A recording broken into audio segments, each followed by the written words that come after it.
दोस्तों, मैं Dipen Kumar Dubey LLV knowledge channel में आपका हार्दिक स्वागत है। मैं अभिनंदन करता हूँ। आज बात करेंगे इस्लाम धर्म।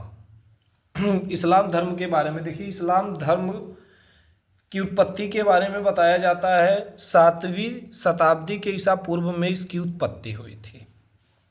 जो उत्पत्ति हुई थी और जो इस धर्म के जो कार्यकर्ता थे, यानी इस धर्म का जो संस्थापक माने जाते हैं, उनका नाम पैगंबर मोहम्मद साहब है।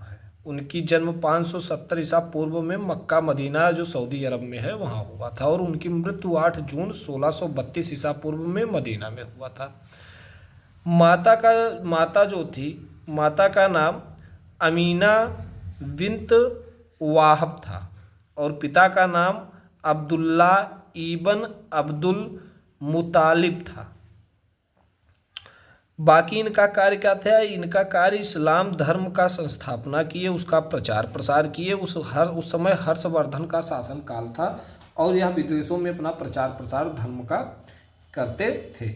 यह भी माना जाता है कि वर्तमान में लगभग 50-56 मुस्लिम देश बन चुके हैं, और वहीं बात करें तो 1.9 अरब के करीब में ईसाई धर्म के लोग हैं।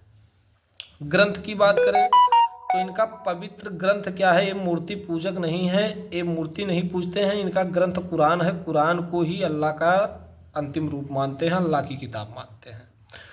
माना जाता है अल्लाह ने फरिश्ता गैब्रियल के जरिए 23 वर्षों में पैगंबर साहब तक कुरान को पहुंचाया धीरे धीरे करके, और उसी कुरान को अरबी भाषा में क्या किया गया?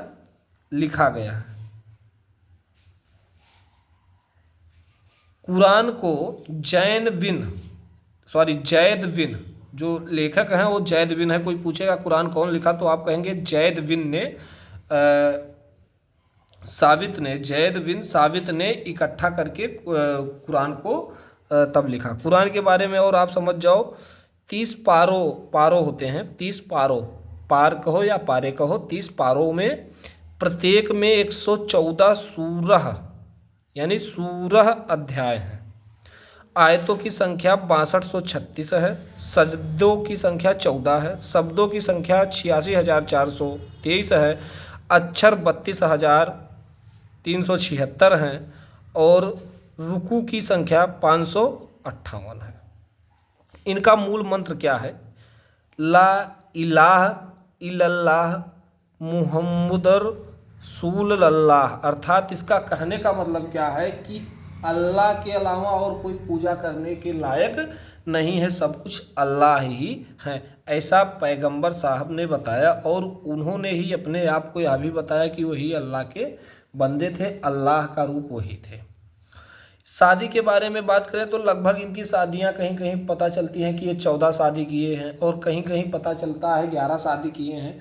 तो कुछ पुष्टि के अनुसार जो इनकी पहली शादी हुई थी खदीजा से शादी हुई थी। खदीजा की उम्र 40 वर्ष थी और इनका उम्र 25 वर्ष था, और खदीजा ने ही इनको शादी के लिए कहा था और शादी किए थे। और खदीजा की मृत्यु के बाद उन्होंने फिर 10 शादियां और की, क्योंकि इनके में शादी का कोई रूप नहीं था। उस समय अधिशादी प्रथा चलती थी। पुत्र की बात करें, 3 पुत्र थे, अब्दुल्ला, इब्राहिम, कासिम। पुत्री 4 थीं, फातिमा, रुकैया, उम्मे कुलसूम, जैनब। इनमें शादी के लिए यह भी बताया जाता है कि जो किताब पूजक हैं, जैसे मान के चलिए यहूदी हो गए, बाइबिल वाली ईसाई हो गई, इनसे लोग शादी कर सकते हैं। और खाने की बात किया जाए तो इनमें ये है कि जो जानवर भगवान को चढ़ते हैं उनको नहीं खाना है, नुकीले जानवरों को नहीं खाना है, जैसे शेर हो गया, बकरी हो गया, कुत्ता हो गया, ये सारी चीज़ें कोई लोग को खाना हराम माना जाता है। और सबसे इन्हीं के अनुसार ये सारी चीज़ें हैं। तो हम आप आशा करते हैं आपको समझ में आ गया होगा। जय हिंद, जय भारत।